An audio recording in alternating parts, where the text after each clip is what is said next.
Si Radha Madhava Ki Jai. So we'll just begin with Kirtan. We'll wait for everyone to come. And then we will continue our class on discussing how Maya works in our lives and how hopefully she can leave our lives. And I'm assuming you can hear me, but I think before I begin, can you just confirm that you can hear me?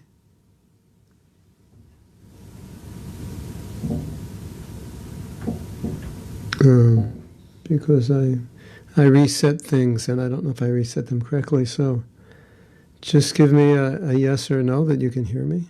Otherwise I'll be chanting. I won't hear anything.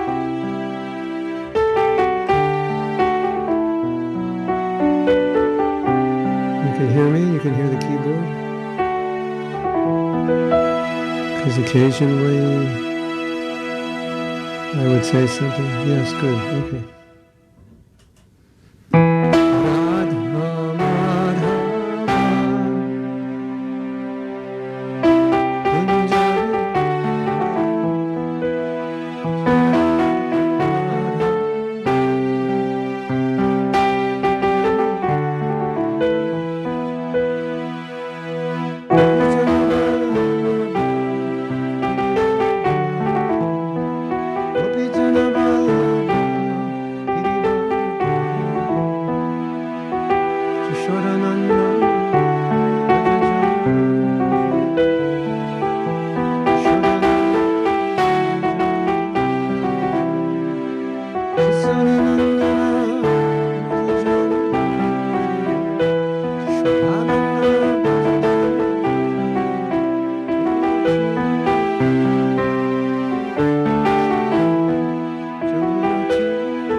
Prabhupada ki jai.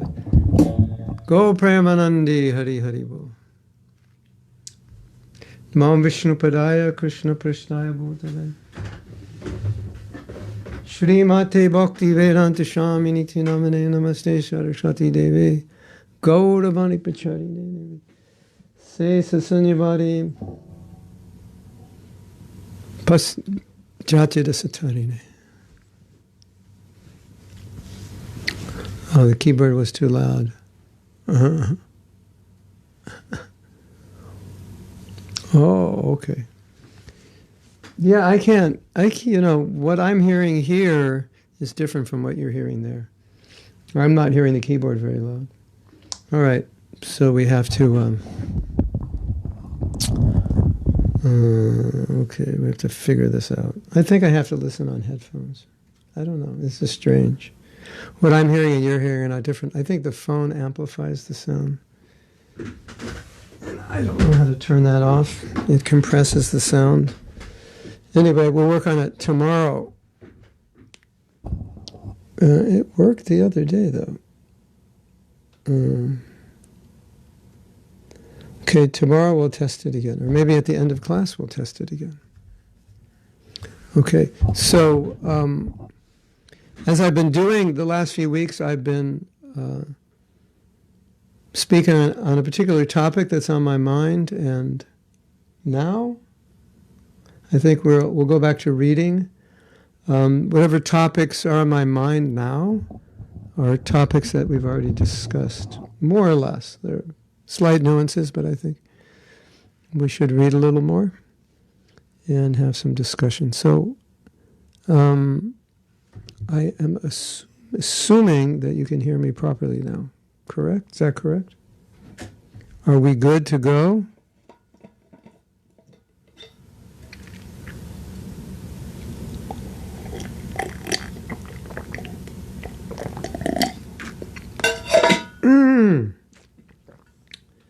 It's just spilled all over my dhoti and my kurta.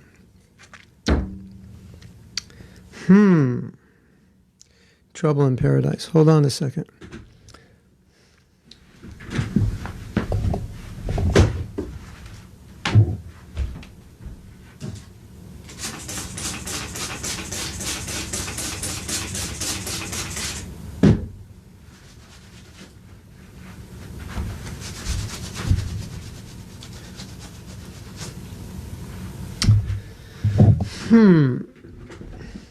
Okay, hold on. We had an explosion here.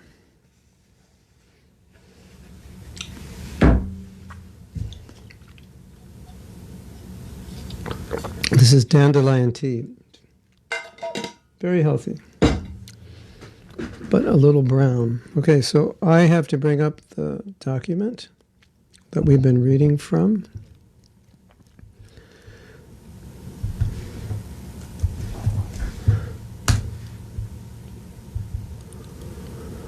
And these are letters from Srila Prabhupada.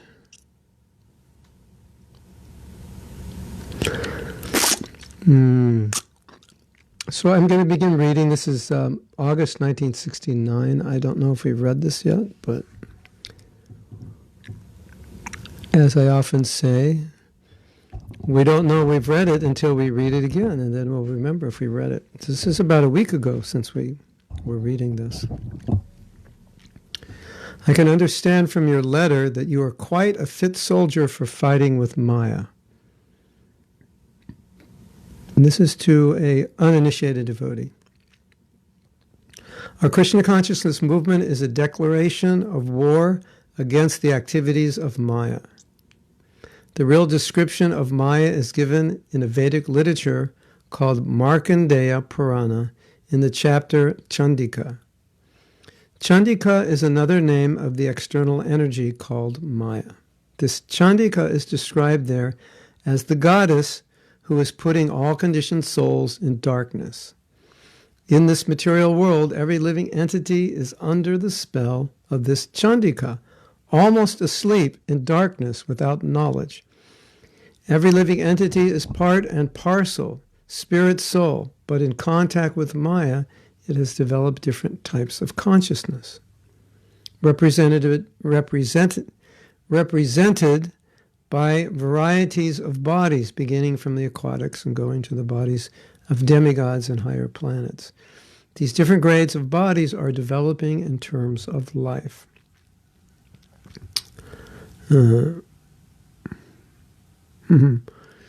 This is interesting. Different types of consciousness represented by different kinds of bodies. What Prabhupada means is that the various species of life are external manifestations of a certain kind of consciousness. And so, because the living entity in Maya and ignorance develops a variety of consciousnesses, varieties of types of consciousness, then Krishna has created a body, 8,400,000 different kinds of body, to accommodate the 8,400,000 different kinds of consciousness. And sometimes a person in the human form of life does not fully develop the consciousness of a human being, or degrades his consciousness. And so therefore, in the next life, he'll become an animal, which is more suited for the consciousness of that person. And sometimes you see a human being and you think that person is acting like an animal. And you can understand that probably they would be happier as an animal because they're somewhat restricted as a human being. I mean, that sounds funny, but it's true. So the Krishna provides that body, and I was once fortunate enough to be with Srila Prabhupada. He had a little garden in Los Angeles, maybe 20 feet by 30 feet, 35 feet by, maybe 20 feet. Yeah, it's small, but something nice.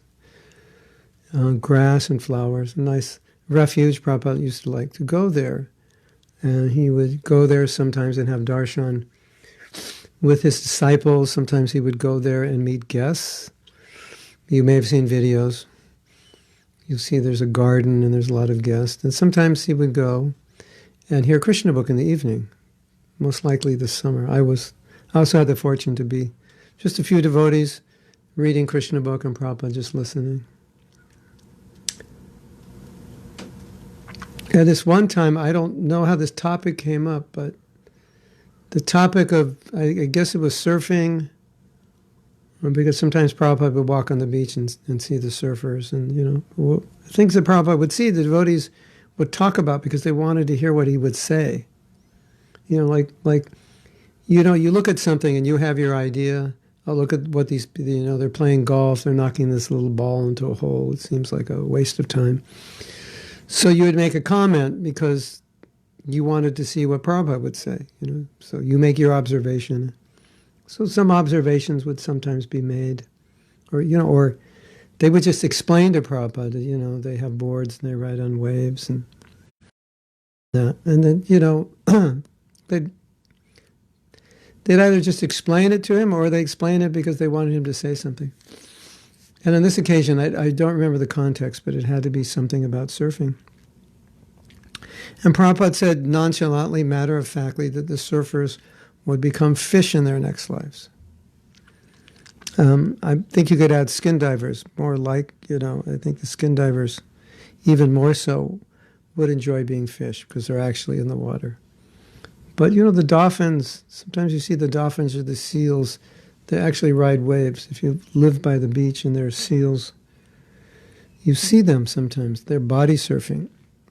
And perhaps those were the people that lived at the beach and used to body surf. And now they have they have the consciousness of basically wanting to be in the water. So that's how it works. Birds and so forth. I was just looking at this. There was a moth inside our house. And it was designed like this, like a fighter, like this is what fighter jets look like. It looked like a miniature fighter jet. And sometimes people put wings and they fly. So as your consciousness develops or degrades, there's a body suited to that consciousness. And so, like Prabhupada said, a woman dies thinking of her husband, she becomes a man dies thinking of his wife or thinking of women, he becomes a woman. So consciousness creates the body. That's a fact. It's just how it's working. This is nice also because Prabhupada's giving a definition of what Maya is. And he says, Chandika is described as the goddess who is putting all conditioned souls in darkness. So sometimes if you can say, if someone says, what is Maya? You can just say, Maya is darkness. That's the definition. Maya hai andhakar. This verse of Chaitanya Charitamrita, where there's Maya, there's darkness. Krishna Surya Sam. Krishna's like the sun. Maya hai andhakar. Maya is darkness. Where there's Krishna, there's no darkness. So simple definition. And then, so what does Prabhupada mean by darkness? Then he describes, darkness means you have no knowledge. And what is the lack of knowledge? And Prabhupada says, I'm spirit soul. But because I don't know that, I develop different kinds of consciousness to enjoy. And then I get different kinds of bodies. That's Prabhupada's kind of summarizing the material world. When the consciousness comes to the point of Krishna, the Supreme Personality of Godhead, then life becomes perfect in its original condition. Therefore, in a sense, this Krishna consciousness movement is declaring war against Chandika, who has kept the living entities under her spell. And from my vantage point, just as a person who's teaching people how to get out of Maya, I see that Maya is very reluctant to really let even serious devotees fully out of her clutches. And so often I will get letters from devotees that, I fell into Maya, or I did something stupid, or I'm struggling with this doubt or struggling with this addiction. And this is very, very common. And even though these devotees were doing better at another point, sometimes they come into a situation and they're really struggling. And so this analogy of war is applicable because, sometimes you're winning and sometimes Maya's winning. And this theme it's always coming up. And so it's a good analogy to understand that Maya is always trying to bring us back somehow or other, engage us in her service, keep us away from Krishna. It's a constant battle. And sometimes devotees say, Maya is so strong, but really, it's not that Maya is so strong, it's just that they put their hands down. And so if you're fighting and you leave yourself vulnerable, you'll get attacked, whether it's war or wrestling or boxing or whatever, or even negotiation, business negotiation, or court. You have to be aggressive and offensive, and you also have to be aggressively defensive to protect yourself. So when you slacken, then, as Prabhupada said, Maya is right behind Krishna. So when you move Krishna out of the way, then she just jumps. Here's her chance. She just jumps on you.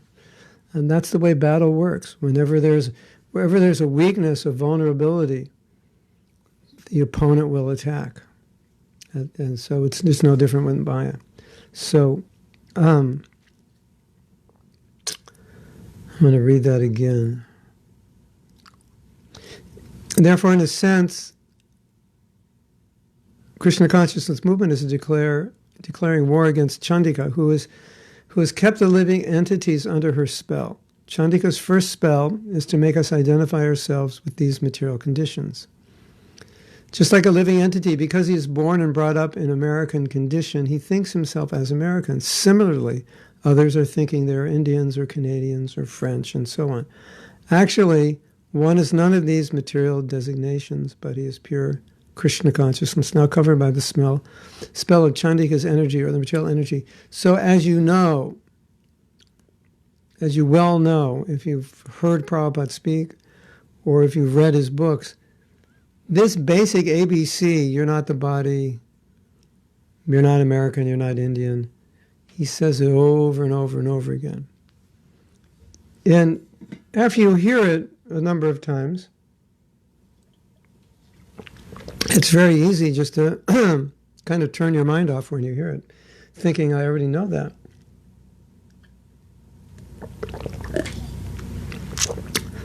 So naturally, one may question,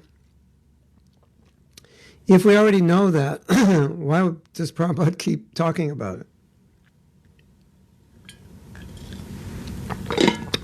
I think the obvious answer is, we only understand it intellectually. But anytime we're feeling any sort of material attachment, it means we don't understand we're not the body. What to speak of sexual attachment? I'm feeling attracted to the opposite sex. It's not going to happen unless I identify myself as a man or a woman. If I identify myself as spirit soul, that sexual attraction won't be there. Discrimination, prejudice, it's not going to be there unless I have some identification with my body and identify others as their bodies, and I don't like their bodies because their bodies are the wrong ethnicity, the wrong color, the wrong religion, the wrong race, the wrong gender.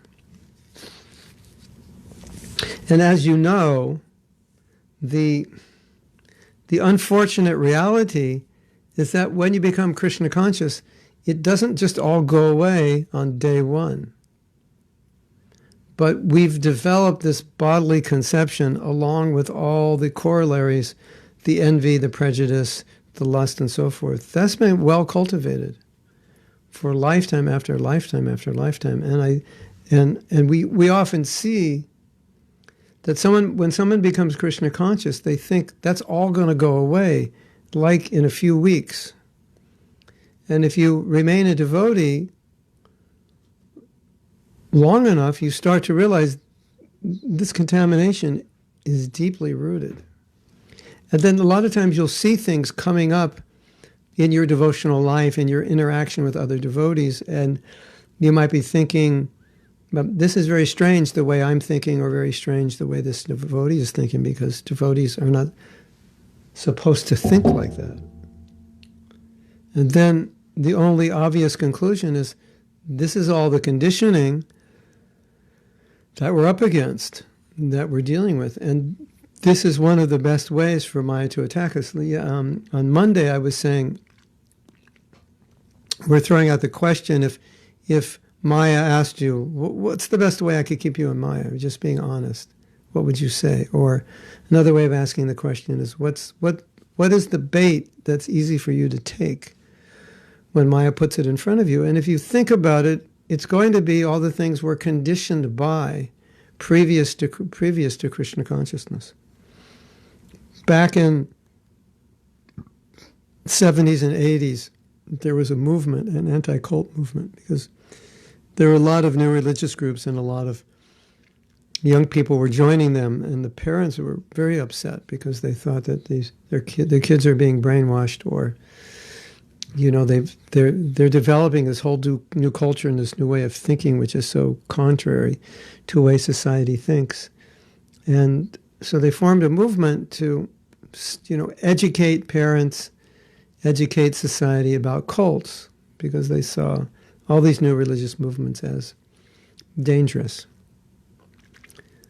And so there were a few people who formed companies, and they would actually, with the authorization of the parents, although it was illegal, they would actually kidnap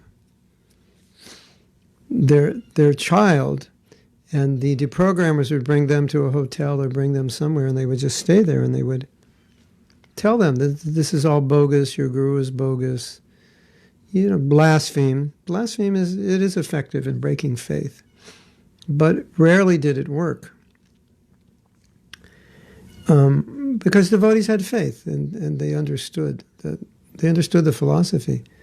And I believe that what would have maybe have broken the devotees more easily is to facilitate their past conditioning. Like what did they used to like to do? Give them those things, because the condition, the faith is pretty strong when you become a devotee. And, these people are saying ridiculous things. Your guru is this. It's all stuff that they've heard, which isn't true. So it's hard to break the faith of a devotee when they're obviously telling you lies, which you know are lies. And occasionally they were successful, but probably because the devotee, really his faith was weak.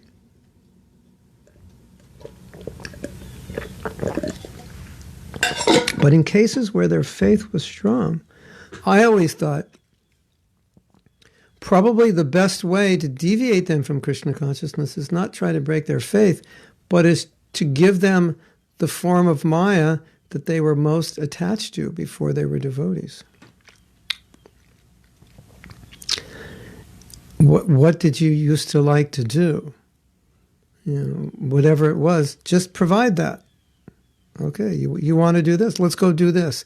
And so just engage them in material activities, those specific activities that they were kind of addicted to before, and then gradually it will just deviate them from Krishna consciousness, because our conditioning is what really we're up against, I think, more than faith. Because as long as you have association of devotees, you have Prabhupada's books, and you don't allow yourself to hear blasphemy of Krishna's devotees. There are people on the internet who are blaspheming Prabhupada, as they're calling Prabhupada a racist, misogynist, this and that. So, there's no shortage of blasphemy. If you're into blasphemy, you can. Srila Bhaktisiddhanta was criticized even by his own disciples. I mean, it's endless. That is a faith breaker to hear blasphemy. But in this case, these programmers didn't know enough to actually effectively blaspheme, because they were just saying things which the devotees knew were ridiculous. So anyway, it's something, that all of us have to be careful about. Our conditioning, these things that we're more or less obsessed with before we were devotees or addicted to. We have to be careful. That is an excellent way for Maya to deviate us. So, I am, and it's all, as Prabhupada's saying here, it's all based on thinking I'm this physical body. I am a young American, this or that. And then you can go down. I'm young American musician, writer, film producer, university graduate, husband, father of two, just all these identities. All these identities are, if you're surrounded by all these identities, how will you ever be Krishna conscious? So that's why Prabhupada was, you're not the body, you're not the body, you're not the body. Because we're surrounded by hundreds of identities. And all those identities have ramifications. What are the ramifications? We're trying to be cool, we're trying to be appreciated, we're trying to be successful, trying to outdo others, and it all begins with this identification. And all the pride, all the envy, all those things that we're struggling with, it all begins with identification with the body. And that's, you can talk about humility, you can talk about all these things, but really it's rooted in identification with the body. That's why Prabhupada talked about it so much.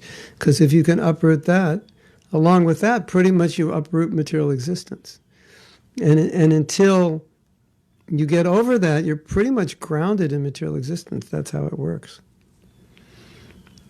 Because also, as you know, where there's identification of the body, then we're always looking at this world in terms of what's enjoyable. What can I enjoy? But what's enjoyable for what? For the body, or the mind. That's all it is. I mean, think about it.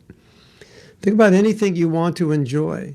You want to enjoy. Well, what is it? It's one of your five senses or your mind. That's all it is. And if you didn't have a body, you didn't have those five senses, then there wouldn't be that need to enjoy it. And similarly, if you have a body but you don't identify with it, then there's no need to enjoy it. And that's all material enjoyment is. It's enjoying smelling, hearing, speaking, tasting, and touching. That's it. That's how you enjoy the world. Take that away, you can't enjoy. I mean, all sense gratification is only available through the five senses and the mind, because you can enjoy in your mind. You can think about enjoying it. Or you can enjoy intellectually by discussing philosophy, psychology, religion, politics, sociology, history, as it's discussed, TED Talks, so many interesting, intellectually stimulating topics. But that's also a form of sense gratification. It's subtle, it's not gross, but it's stimulating, it's gratifying you mentally. So either we want to gratify ourselves mentally or through one of the five senses, that's all it is. That's the name of the game down here. What do you guys do down there? Well, we have five senses, and we just gratify them as much as possible. That's what we do. And if that doesn't work, we think about gratifying. Or we sit around and talk about the fact that we can't gratify them, and that gratifies us. Isn't that funny?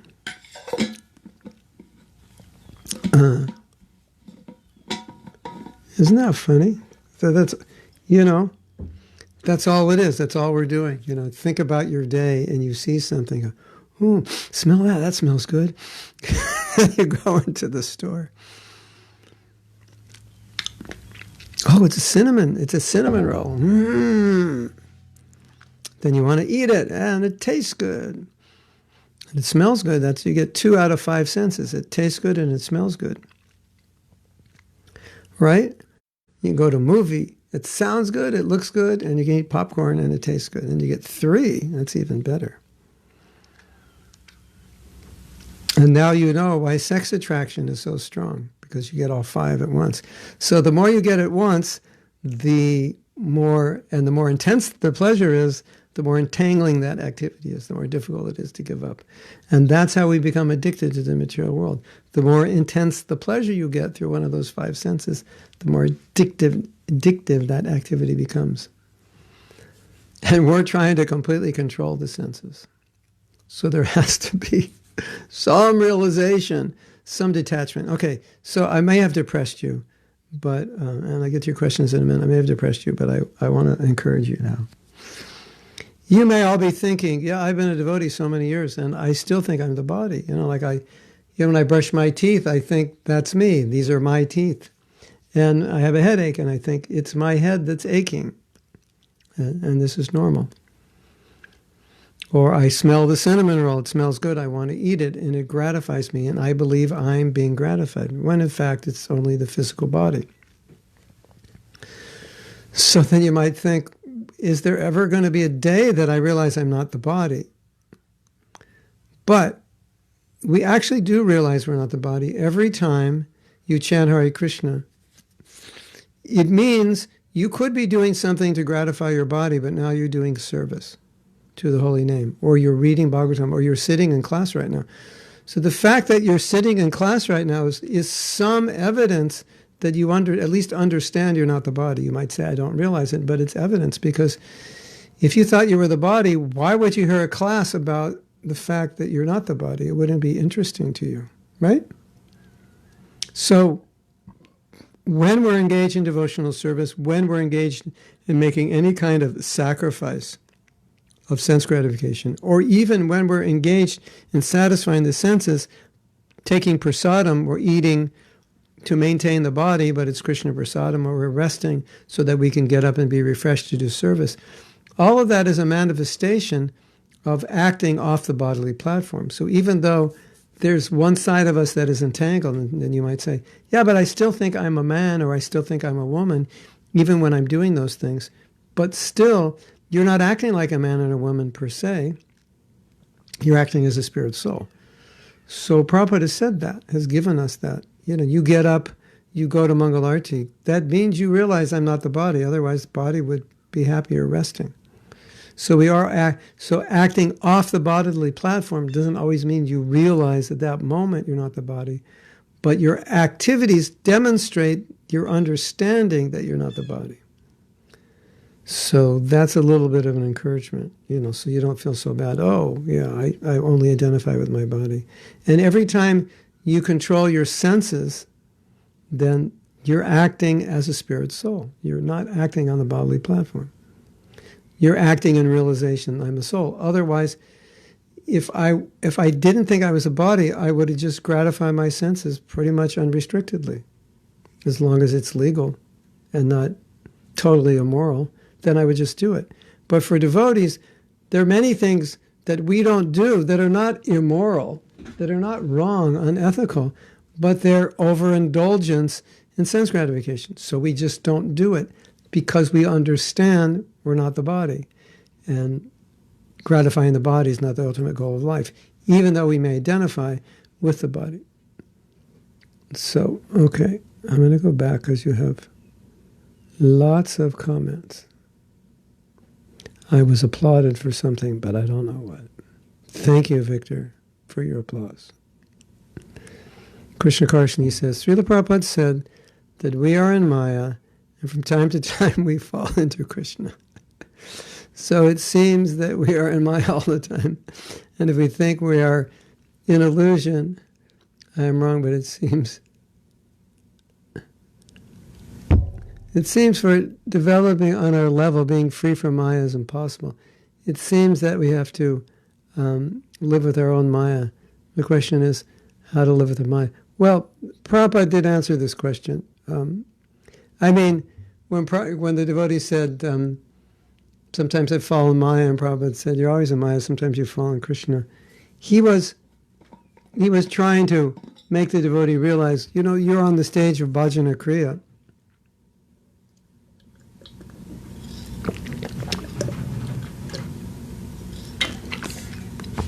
So, when you're in prema, when you're in bhava or some higher state, you could say, I fell into Maya. The connotation I fell into Maya is that I'm completely Krishna conscious, and I slipped for a minute. I think Prabhupada wanted to make that point, just reiterate it. But I don't think at the same time Prabhupada wanted us to understand that even though we're engaged in devotional service, we're in Maya. Because there are letters, and Prabhupada said, here's our schedule, and you follow this schedule, and there'll be no room for Maya. So I think there's another way of looking at this. I may be in Maya and sometimes fall into Krishna in my consciousness, but I can be in Krishna consciousness by engaging in devotional service. So I may not be completely Krishna conscious, but neither am I in Maya because I'm engaged in devotional service. So that was the way Prabhupada generally explained it. Be engaged in devotional service always, and then you'll be fine. There will be no Maya. And Prabhupada said that. Remember we were reading last week, no gaps, because the gaps is where Maya comes in. So have no gaps in your life. Just be so busy engaged in devotional service that there's no gaps for Maya. And that way you're in Krishna consciousness. It may be that we're just discussing this in a relative level. You're in Krishna consciousness. That would apply to you the day you move in the temple. You're fully engaged all day in devotional service, so you're in Krishna consciousness all day. But to say you were Krishna conscious all day, probably not. But to say you were in Krishna consciousness all day, yeah, you were engaged all day. So when you're engaged in service, then you're protected from the influence of the modes of nature, because service is transcendental. So Prabhupada used to say that a lot. Be engaged all day, don't leave any room for Maya. Maya will creep in when there's no engagement. So that's what we're trying to do as far as possible. And if you work, you see your work as service. That's your engagement. Then you come home and you have time to engage more, finish your rounds, take prasadam. There should be no gap where it's just, okay, time out. Now we're going to enjoy material life. Not like that. That's the point.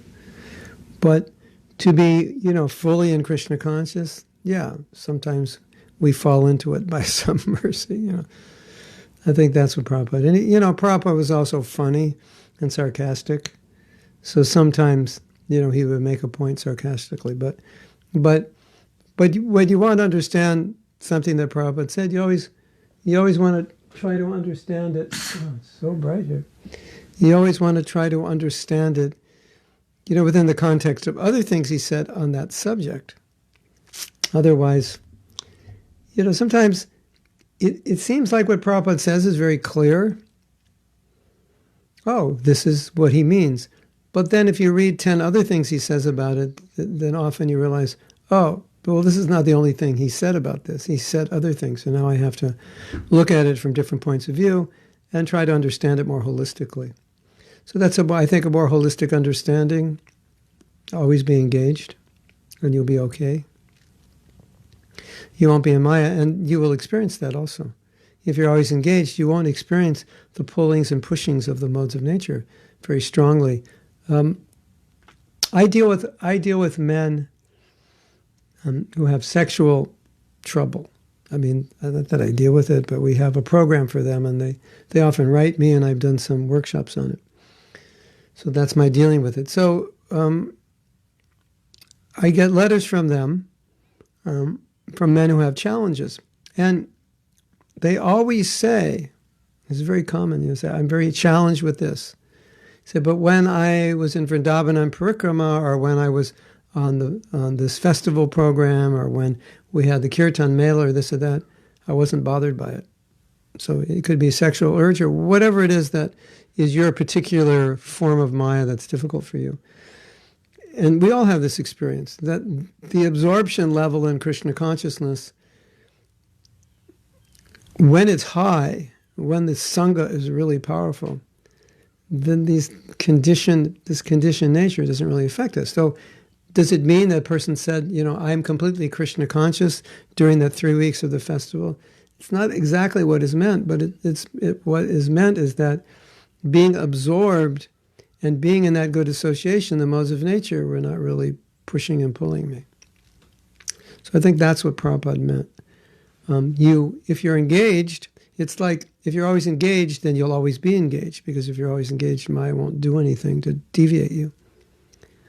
But if you leave time open for Maya, then Prabhupada is saying, then you're becoming vulnerable to her influence, because as we said before, she's always looking for some gap where she can get you. And you all know, because you know yourself well enough, you all know what your weaknesses are. And you know if you leave yourself vulnerable in those areas, Maya, that's where she's going to get you. Whatever that is. It may not be sense gratification per se. It may be doubt, or it may be the propensity to criticize. It may not be some obvious gross form of sense gratification. It could be so many other things. Right? So I hope that answers your question. Sardia says, I hear that you say our previous conditioning is basically our weakness where Maya can attack us. If one becomes a devotee at a young age, before one could develop other obsessions or attachments to sinful behavior, how do we know what our attachments are? You'll know, don't worry. Would it be more subtle? Example, desire for fame or acknowledgement? Because that conditioning is from so many lifetimes. So everyone who's a devotee from birth has conditioning to deal with. And if you know anyone who's a devotee from birth, they'll tell you. In fact, one just told me the other day. We're dealing with we're developing a course, and the devotee, he's been a devotee her whole life, and he said, yeah, I have. We're talking about conditioning. He said, yeah, I have so much conditioning, but it's not from this life; it's from other lives. So it just requires a little vulnerability, self-honesty, introspection, and then you can start to see, okay, here are my weaknesses, and the point that I'm bringing this up is that nobody should take their weaknesses lightly. It's like if you have a physical disease. Well, let's say you have high cholesterol, and the doctor says your cholesterol is too high. You have to watch it, because if it gets too high, you become a liability for a stroke or a heart attack. And so he gives you a certain protocol, or he at least tells you that you should avoid these certain kinds of foods. Maybe take these supplements, or take some, what do they call those pills? certain kind of medicine, I forget, for, not steroids, the other one. I think it also starts with an S.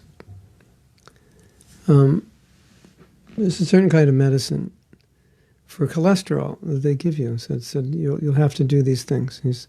And especially if it comes to a certain point, the doctor will say, you're like in a danger area. You could have a heart attack or kidney failure or a stroke. So don't eat oily foods, don't eat milk products, don't eat this. Exercise, take this medicine. I can't think of what the name of it. It's a certain kind of... statins. Yeah, it's statins. You take these statins, it'll reduce your cholesterol.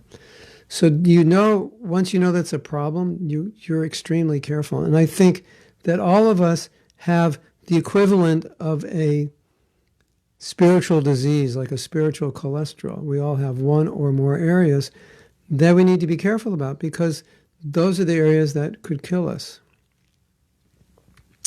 And so just as, let's say you have a cholesterol problem and you're around food that is not healthy for you, then you have to be very cautious. No, I can't eat this. So similarly, you're around situations which are unhealthy for you spiritually. You have to be very cautious. I know if I get too close to this, because of my weakness, I may give in to this desire. So I'm aware. I'm not blind to this reality. I'm not falsely feeling like I'm immune. That's another problem. No. It's not a problem. Don't worry.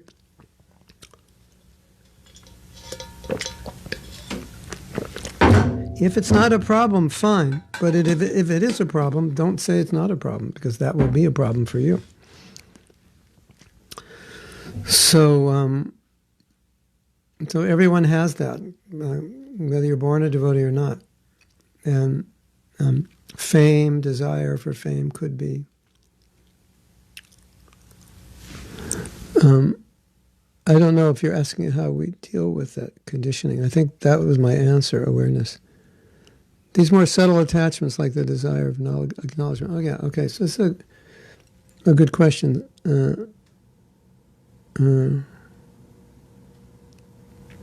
False humility. Well, first thing, like how do you, the question could be, how do you even know? How do you even know what your attachments are? And I mean, sometimes I feel like saying, how could you not know? Like, come on, Prabhu, how do I know where my attachments are? I don't know, I don't live in your body. But, if I live with you, I could probably tell just by seeing your lifestyle. But you know better than anyone. So it requires vulnerability. Being open with who? With yourself. To acknowledge for your own benefit, what are those things that could cause you problems? Like let's say, for example, have you noticed you get in certain situations and certain impurities come out of you in that situation stimulates it? Well, that's one way to understand. Okay, here's a problem. When I get in this situation, I become discouraged or depressed, or I become envious, or I become lusty, okay, so this is a problem for me. I can see this situation is stimulating a reaction in me. And that reaction in me should be a red flag. Okay, this is a reaction. This is a problem that I have because I'm reacting. I was fine before I got in this situation. I thought I was fine. But now I realize I'm not fine because this situation made me realize that I'm more attached than I thought I was. Have you ever been in a situation like that? Where you're almost surprised, say, oh my God, I didn't think I was like that, or I didn't think I was that envious, or I didn't think I was that attached, or I didn't think I was that lustful, or I didn't realize I had this level of hatred within me, or I got so angry I didn't realize I could get that angry, or I was so frustrated, or this situation totally discouraged me. I didn't realize that I could get so discouraged, or this situation depressed me, or this devotee's behavior depressed me. I didn't realize that I could get so thrown off my game, so to speak. So, you have to notice these things, because then you can say, okay, what's going on? Why did what this devotee do discourage me so much? What's going on inside of me? This is a weakness. Or why did this devotee's actions cause me to become so critical? This is a weakness. That means anytime a devotee does something like this or similar, I become very critical, and that's very unhealthy for me. So you catch it, or maybe you're in a situation where you were you had a little more association with the opposite sex, just circumstantially, not that you tried for it, than you normally do. And then in that association, you realize I'm much more attracted to the opposite sex than I thought I was. I had no idea, because normally I don't have this close association. Now that I did, I could see, I thought it was much more detached.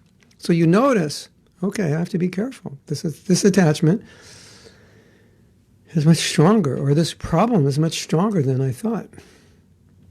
Recently, I was involved in some discussion, and some devotees would say things that I disagreed with. And sometimes I'd have a reaction, kind of like, this is disgusting reaction. I was talking about that in another class, I was being a little sarcastic. I was saying, have you heard a devotee say something that makes you want to vomit? Like, as a woman, you might hear some men say something really misogynistic or chauvinistic, and you just feel like vomiting. It makes you sick to hear it. And then you want to ask yourself, okay, this is interesting. That was a very strong reaction. Like, what's going on with inside of me? Is it my false ego? Is it my need to be right? Is it my frustration with this or that? And so you start looking at it, because if you don't, you'll think, hey, nothing wrong with me, it's just something wrong with everybody else. And that way, you're not going to become Krishna conscious, because you're always thinking someone else has a problem. So that's what I meant, Saradiya, to be very aware of who you are and what rocks your boat, how Maya can rock your boat. And then you just, with that awareness, you take some precaution, take some measures. Oh, I'm very attached to this or that. Okay, this month, I'm not going to do that. I'm going to renounce it, something like that. You could think like that. Or come up with some strategy. You mentioned one other point. False humility, not acknowledging pride. Yeah. False humility or false anything is not helpful. It's actually harmful. Because, let's say we use your example of false humility. False humility inherently means that I don't recognize my lack of humility, because I think I'm humble and I'm portraying myself to be humble. That could be one of the reasons we do that.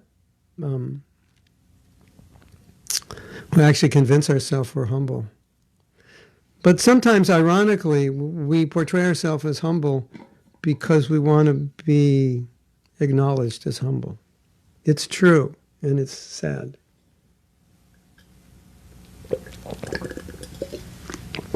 I've had devotees tell me this. They said they portrayed themselves as humble. They're always very humble with the devotees. Prabhu, Hare Krishna, Prabhu. I'm so fallen, Prabhu. But they want you to think they're a good devotee, and they don't realize that's why they're doing it. Of course, it could be mixed with some good motive.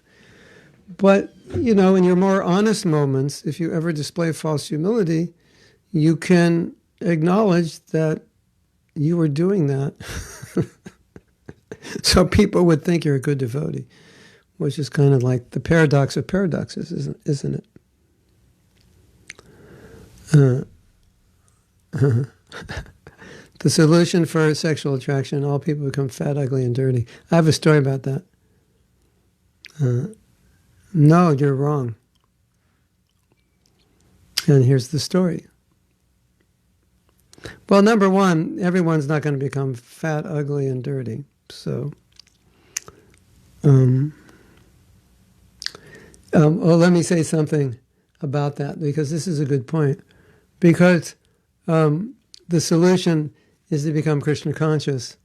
And if everybody becomes fat, ugly, and dirty, it won't work, because we'll still become attracted, because we're not Krishna conscious. So one time I was walking,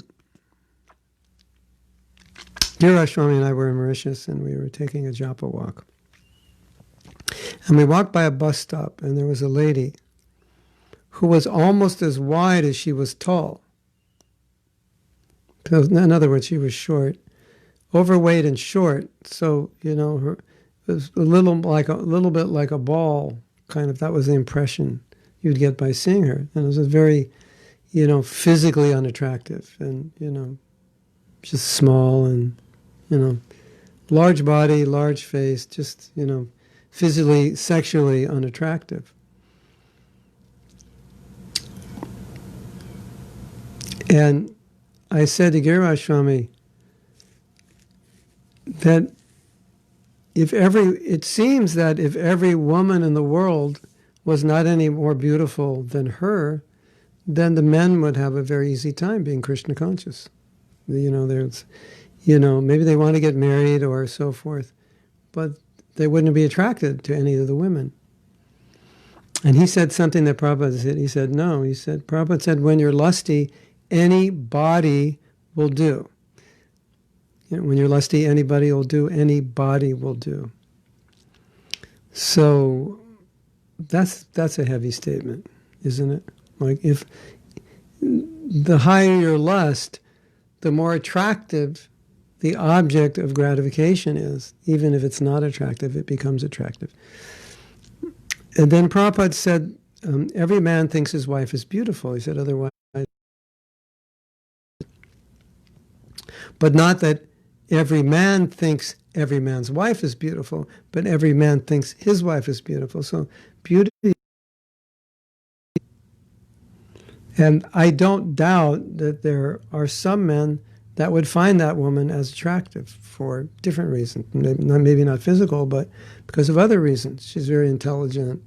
She's very funny. So many reasons they could be attracted.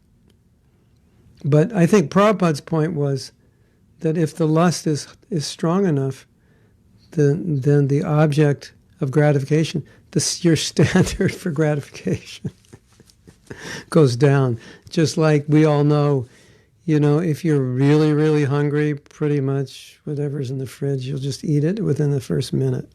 Isn't it? I don't care what it is. Oh, Prabhu, but it's raw. You should cook it. I don't care. I'm just going to eat it. I'm hungry. Have you ever been in a situation like that? The only thing left is burnt toast, and you're like, 3 days old burnt toast. And you're starving, so you eat it. Raise your hand if you've eaten burnt toast when you're hungry. Yeah, so it's like that. And I think we can say, never underestimate the power of Maya to attract you. So, then a warning to all of you: don't go to the heavenly planets, because the women there are not fat, ugly, and dirty at all. They're so beautiful. They are irresistible. And Prabhupada, you know what Prabhupada said? No offense to the ladies.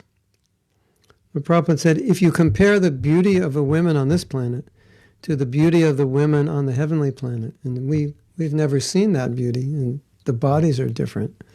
They're not gross physical. They're not like our bodies. But anyway, he said, the skin is different. Everything is different. The fragrance from the body is different. He said, they are so beautiful that in comparison to their beauty, the beauty of the women on this planet is like the beauty of a frog compared to a human being. Can you imagine? Like he's saying, you would not think anyone is beautiful if you saw the beauty on that planet. So be careful, because the Gita says if you don't become perfect and you still have some desire to enjoy, you'll take birth on the heavenly planets and you'll enjoy there. And then you'll come back here and continue your bhakti. But it's quite a deviation of time. And then there's more samskaras you've burnt into your heart from all that enjoyment. So be careful. That's all I can say is be careful. Okay, Nadia Radhika says, what about those who don't like this world and want to be out of here? Yeah, like if this election in America, it's so polarized on both sides. Half the Americans are going to go crazy no matter who wins. And I think if the devotees don't get the candidate of their choice, all the devotees will say, Krishna, take me back to Godhead. I can't take it anymore. And, whatever goes on in America sends shockwaves around the world.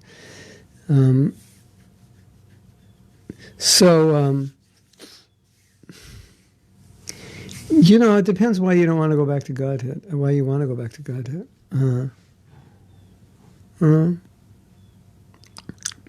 Because, we have a duty here to serve. So we want to be out of the world, but we're duty-bound to stay here and serve. We don't like having a body, nobody does. Having to maintain it, nobody does. We're happier when serving Krishna and happy taking care of obligations. Yeah, well that's, but here we serve and then Krishna gives us eternal life, so you don't have to work. We have desires to compensate so much austerity living in this world unless we continue attached one way or another, even if you don't like this world. I would say that all what you just said is really Krishna's arrangement for you to become detached. But not to become discouraged, just to become detached. If there's something happens and you can't enjoy it, or it's frustrating, rather than get frustrated, just think, oh, this is good, Krishna's detaching me. But if we allow it to frustrate us too much, then it will have a bad effect, because then we'll become discouraged. So you have to be careful, because what could be very sattvic could then become very tamasic. And the result of tamasic is just frustration and lethargy, and I don't want to do anything. So you don't want to come to that platform. So if the material world's actually frustrating you, it would actually inspire you in devotional service, because you think, well, there's nothing here, and anything here just ends up in disappointment, so the only thing left is Krishna. So that way it's working. But if it doesn't work that way, then it's more an effect of, it becomes more of a tamasic effect, not the way it was intended.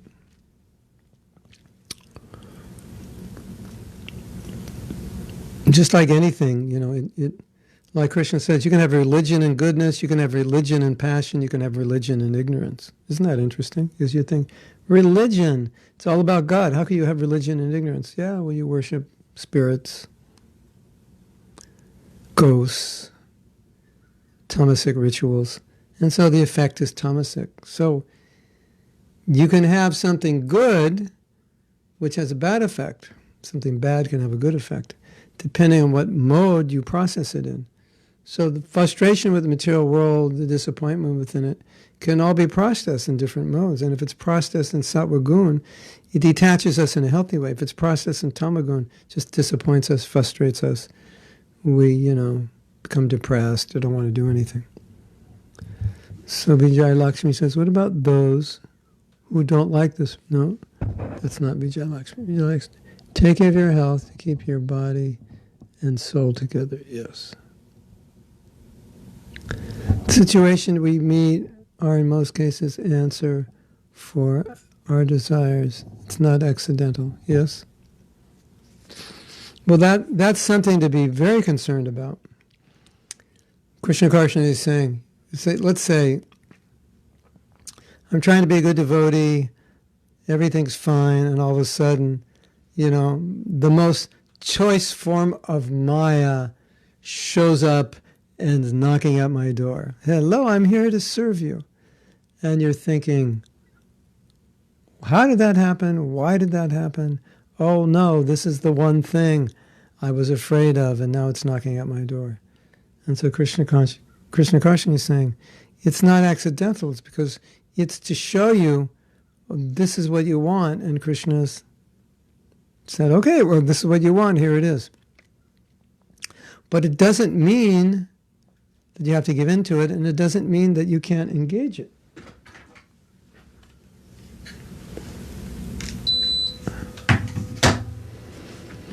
But at least it does mean it's a time for reflection. Why did this show up? I must have wanted it. I mean, you could say, Krishna Karshana, you could say, it's just Maya testing me.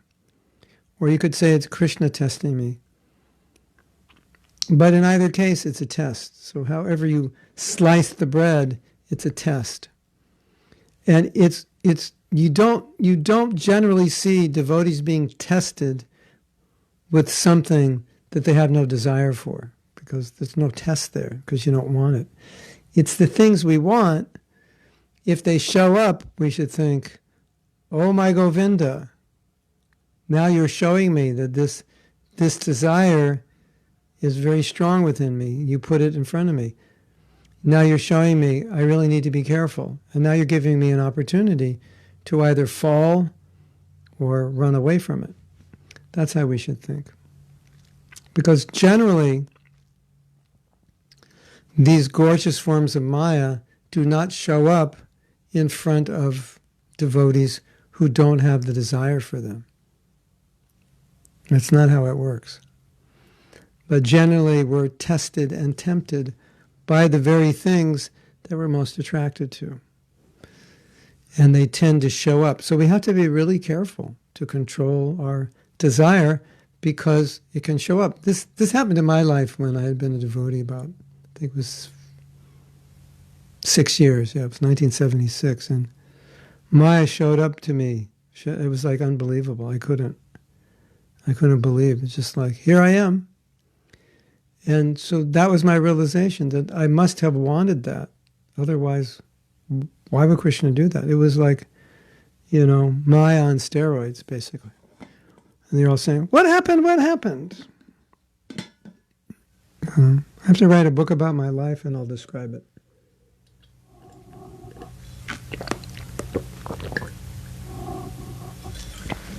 Okay, I'll tell you briefly. It was a little bit like Takaharida's story. Basically, it was like Maya personified. A young woman who was like, I think she descended from Apsara Loka, heavenly planets. Like an Apsara came, and she was after me. It's a long story, and it was just very awkward. And she was after me, nothing I was doing, but situationally, she showed up at a temple that I was in charge of, and I had to deal with her. She showed up late at night. Her husband had abandoned her, and I tried to put her in the Brahmacharya ashram, and they said, we can't deal with her. And so there she was, knocking on the door, and I was, I had to deal with her in the 10, 11, 12 o'clock at night. I had to deal with her alone, and she was propositioning me. I was like, oh, Govinda. But you'll have to read the book to find out what happened. Actually, I don't even know if I can tell you what happened. No, tell me. Well,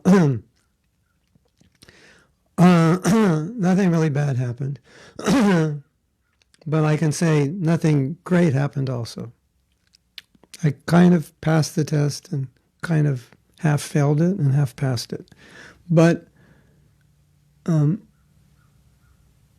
my realization afterwards was exactly what I was telling you. I said, wow, I have to be careful. I didn't know my attachment was this strong. I thought it was stronger. And Krishna sent this woman to show me, no, you're not as strong as you think you are. Because, as I say, no matter how detached you are, there's one man or woman out there that can completely break your attachment. Potentially there's one. You might say, I'm not attracted to this or that. But maybe there's one that you would be if you were in, and if you met that person in a compromised situation, maybe you would be. You don't know. But my conviction is, from experience and also from our philosophy, that if you really want Krishna, he's never going to put you in a position where you would fail. He might put you in a position to test you.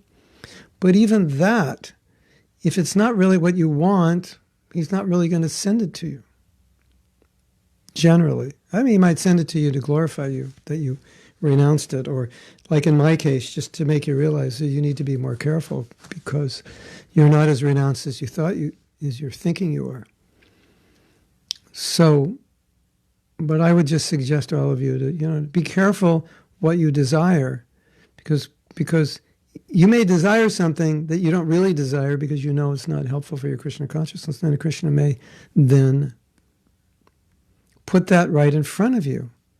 And now that it's in front of you, it could be a real challenge. And then at least I think we should think, if Krishna puts it in front of me, the first thought is, yeah, I want this. That's why he's doing it. And that's a big realization to face. Okay. So, okay. Krishna Karshani wants to go to the heavenly planets and become a famous singer, right? Krishna Karshani, if you go to the heavenly planets, we won't see you for like 10 million years. We'll be missing you. And she says, yeah, but I'll be having a good time. Well, let me say this about having a good time. You can't have a good time if Krishna's not there. So don't forget that. If you forget Krishna and have a good time, that's not a good time. So who was speaking here? Ankush.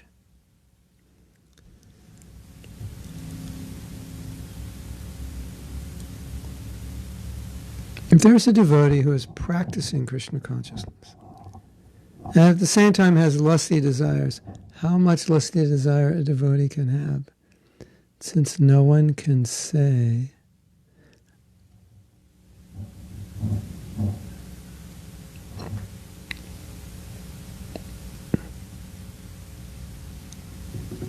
no one really tell Yudhishthira about his previous life. I'm not sure what your question is, because you didn't finish this sentence. How much lusty desire a devotee can have, since no one can say about his... Can you explain your question? I can start to answer something. Are you saying how much lusty desire a devotee can have and still be Krishna conscious? Now, the interesting thing is that the degree of our lust or the degree of our envy is not always in our control, because it's somewhat conditioned by past lives and also present life and also current environment. Like we're saying, if you're on a yatra in Vrindavan, you're in a really good situation. And so you won't be feeling so much of your conditioned nature as strongly as you will be if you're just living in a city working 10 hours a day. It's not an ideal environment. You'll feel it more. And the reality is that the level of our lust, the level of our envy, or our greed, or whatever, often is not consciously under our control. It just shows up. I'm feeling like this. Sometimes it's just like that. I don't want to say it's consciously not under our control, because by practicing Krishna consciousness, it will be purified. So in that sense, it is consciously under your control. What I'm referring to is situations where you just feel a certain way. It just shows up. Either you just feel it because of the modes of nature affecting you at that moment, or the circumstances affecting you at that moment, and you just feel it, whatever that feeling is. In this case, we're talking about lust. The point of Krishna consciousness is, yes, you should control yourself and live your life in such a way that you won't feel the lust. But we all know, as conditioned souls, we all feel lust, we all feel greed, we all feel envy, we all feel these things to one degree or another, even if we don't want to feel them. And often we feel them much more intensely than we want to feel them. And sometimes we don't even know why we're feeling them, because there's no external stimulus and apparently no internal desire to want to enjoy those things. And they're there, and we wish they weren't there because they're just bothering us. So what do you do in that situation? Because that's a real situation. It happens to all of us. What we're practicing and what we're trying to understand is, in situations where we can't control what's coming in, all we can control is our reaction to what's coming in. All right? This is how I feel, or this is the stimulus that's pounding on my heart right now, or this is something is pounding on my heart right now. I don't know where it came from. I don't know why, but it's some conditioned response to something that's going on. Maybe I ate too many pakoras. I don't know. Something. I mean, seriously, food can do things to you physically, which can then affect you mentally. So, a lot of devotees in that situation say, I'm helpless, I can't do anything, this is how I feel. But Krishna consciousness is meant to teach you how to deal with that feeling at that moment so that you can traverse the path to Krishna consciousness without allowing that particular emotion, anartha or problem, whatever it is, to get in the way of your progress. That's the key. So if you become discouraged because you have a desire or certain feelings, you say, this is how, in this situation, this is how I feel. It's very discouraging. But I would say, but why are you allowing yourself to become discouraged just because you feel discouraged? And that may not make sense to you. Say, you're telling me, why am I allowing myself to become discouraged just because I feel discouraged? And your answer is, you're thinking, no, but I feel discouraged. So if I feel discouraged, how is it that I wouldn't allow myself to become discouraged? That's the point. You can feel discouraged and not allow yourself to become discouraged. In fact, whatever you're feeling, if it's not helping you in Krishna consciousness, you have to figure out how not to become affected by that feeling, because you can't always control those feelings. Sometimes you have a crazy thought, just like the thought enters your mind. It's conditioned thought. This is how you've been thinking for 1,000,000 lifetimes. So you have this crazy thought, and you're looking at yourself thinking, that is a crazy thought. I have no idea why I'm thinking that way. So now what do? Do you just give in to the thought and thinking, well, it's there. That's it. I can't do anything. No, you don't think like that. You think, okay, this is how I'm thinking, but it's not how I want to think. Right? So what am I going to do? So I have some way of dealing with it. I'm going to think a different way. Or I'm going to do something to counteract that thought or counteract that emotion, or understand it or process it, or react in a better way.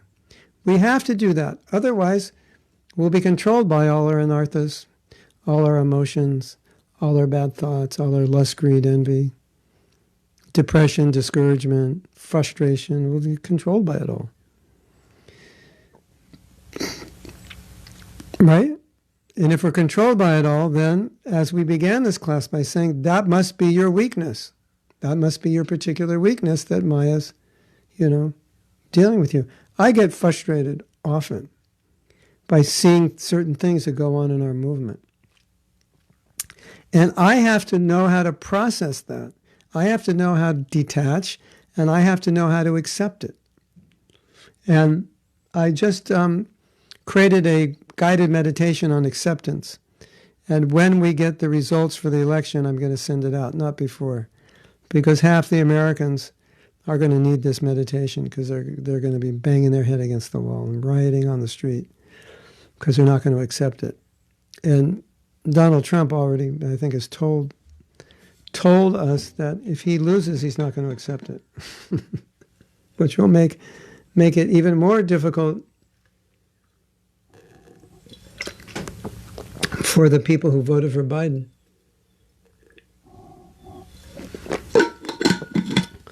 But the essence of the meditation is, this is what's happening now, I cannot control it. So if I don't accept it, then I'll become frustrated. I'll become angry. I'll become depressed. I'll become something. So we have to have some way of processing those conditioned reactions to situations.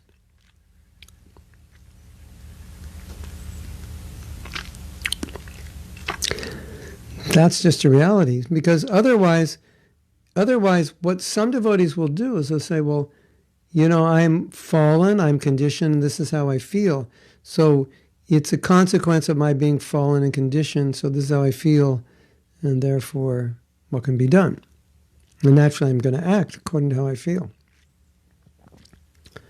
And all of that's true except the last part. You don't have to act according to how you feel.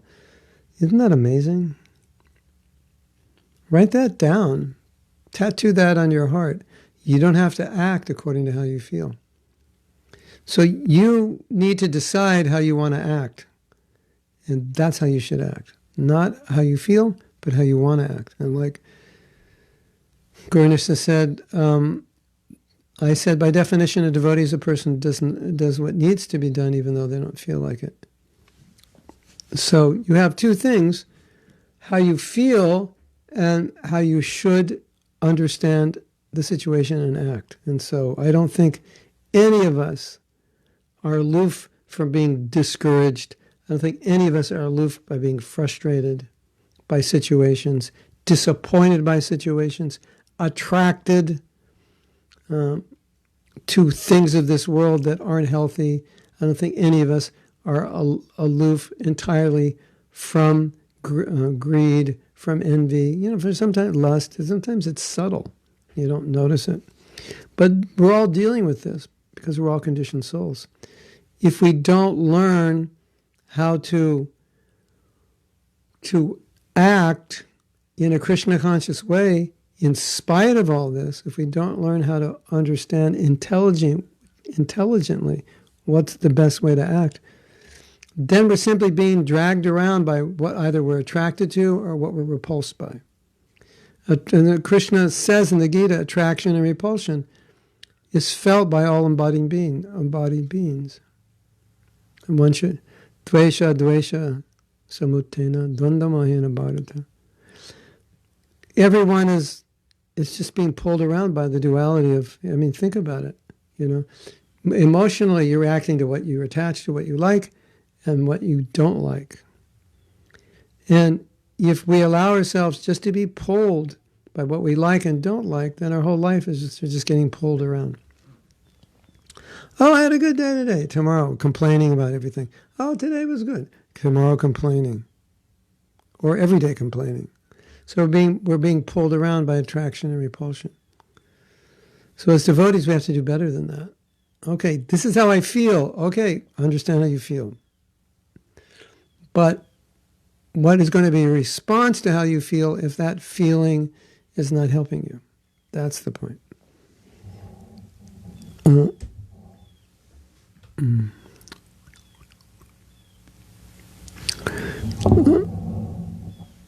Some devotees say that when I chant, I just get more disturbed or more agitated. It's the impurities are coming up, but you have to detach from it. You have to have in other words, what I'm saying is we have to have some line of defense for all the stuff that comes up in our mind and heart. Otherwise, it'll totally control us. And it can control us so much that we just give up Krishna consciousness or give up trying or give up, strong Krishna consciousness.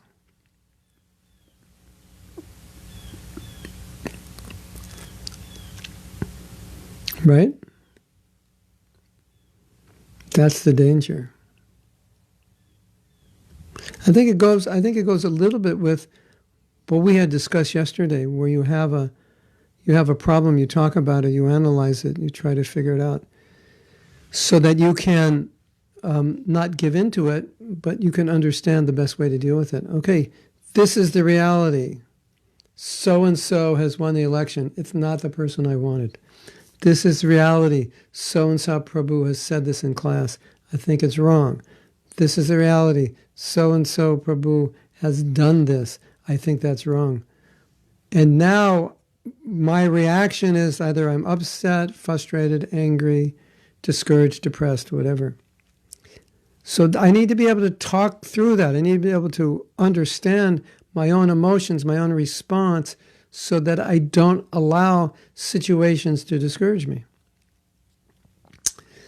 If we allow situations to discourage you, I could give you easily 10 like things which would totally discourage you, maybe even from wanting to be a devotee. Of course, I'm not going to give them to you. But why would I? But Maya may give them to you here or there, or you may read them on the internet. Now what are you going to do? How are you going to process it? Are you going to allow that to destroy you? That's the point I'm trying to make, or that's the point I made. And it's very, very important, because I see that a lot of devotees, they don't have a defense against their own Maya. It's just their own Maya hits them, it takes over, it controls them, they see the whole world through that vision, and then they act through that vision, and then they become discouraged. And you remember I told this story where a devotee came to Prabhupada and said, I'm discouraged. And she gave all the reasons. And Prabhupada said, you have no right to become discouraged. And he explained why. He said, because if anyone has a right to become discouraged, it's me. And then he gave all the reasons why he had a right to become discouraged. Isn't that interesting? And then he said, but I'm never discouraged. So he was telling her exactly, or he was living exactly the point I'm making. He had all these reasons. He said, you don't have a right to become discouraged, only I do. And these are the reasons, A, B, C, D, E, F, G. Like that, he went down. All the things he had to go through to spread Krishna consciousness, and how nobody helped him in India. And he said, I'm never discouraged. You know, Prabhupada would never allow himself to be discouraged. Not possible. Because he had a service, it was the order of his guru. So this is the order of my guru, I cannot allow myself to become discouraged. Prabhupada wants us to work within ISKCON.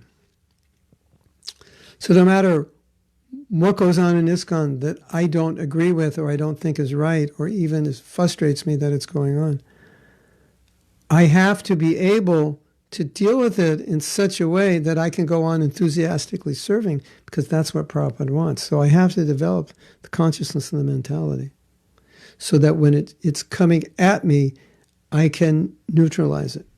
And I can remain sattvic, inspired, enthusiastic, despite what's being thrown at me. Does that make sense? So that's an important point. You know, there's a saying, when life throws lemons at you, make lemonade. So it's something like that. Like, I have to be able to turn things around that could be potentially damaging. So I think that's clear, isn't it? And it's a very, very important point for all of us. And the last thing I would say about this is that what I just described for the last 10 minutes is actually the practice of Krishna consciousness. That's what it is. That's what we're doing. All this conditioning is there, but we're trying to neutralize it in a way that we can continue, in spite of knowing that I'm lusty or greedy or angry, or I tend to complain or tend to be this or that. In spite of knowing this is my conditioned nature, I've figured out how to deal with it in a way that I can go on with determination and enthusiasm in Krishna consciousness. That's required. Otherwise, there's plenty of things that are going to discourage you. Plenty of narthas that it will pop up and create all kinds of trouble. Okay? Is that true?